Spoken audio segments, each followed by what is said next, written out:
Hello everyone, Radhe Radhe. कैसे हैं आप लोग। ये हमारे विष्णु जी भगवान जी हैं। मैंने चौकी लगाई है, इसके बाद मैंने सारी पूजा कर ली है।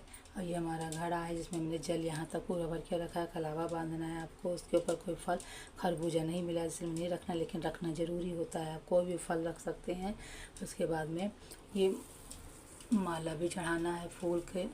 और ये जोत जलाई सबसे पहले गणपति जी को रखना होता है, जिससे सबसे पहले गणपति जी की पूजा करते हैं हम लोग। और बांस का पंखा ज़रूरी होता है रखना, क्योंकि ये जल हो गया, मीठा हो गया, चीनी हो गया। चीनी इसके ऊपर ज़रूर रखी जाती है, क्योंकि 2 दाने हमने घड़े में डाल दिए। अगर पूरा डाल देंगे तो घड़ा ख़राब हो जाएगा।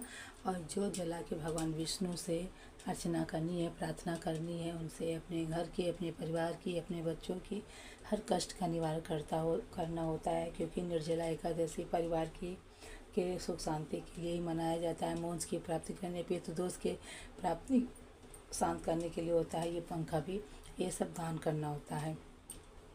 अब चलिए सुनाते हैं कि ये निर्जला एकादशी किस नाम से पड़ी है, क्यों पड़ी है और कैसे पड़ी है। इसका नाम निर्जला एकादशी क्यों रखा गया है।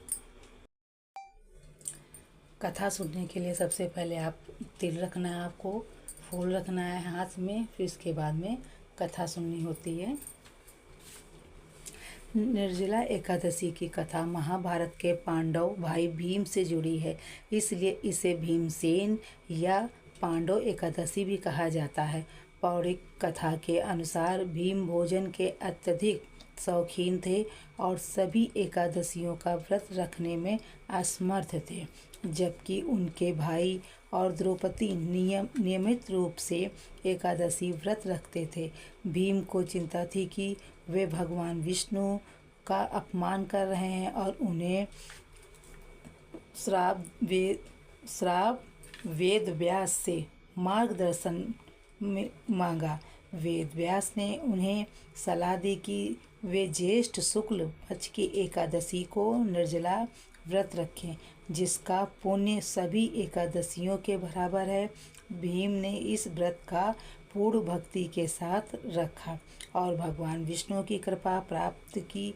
तभी से ये व्रत भीमसेन एकादशी के नाम से प्रसिद्ध हुआ है। हरे कृष्णा। ये थी हमारी निर्जला एकादशी की कथा। आप ज़रूर सुनिए इसको। और फिर इसके बाद में जो हमने लिया, ये भगवान विष्णु को हम समर्पित कर देंगे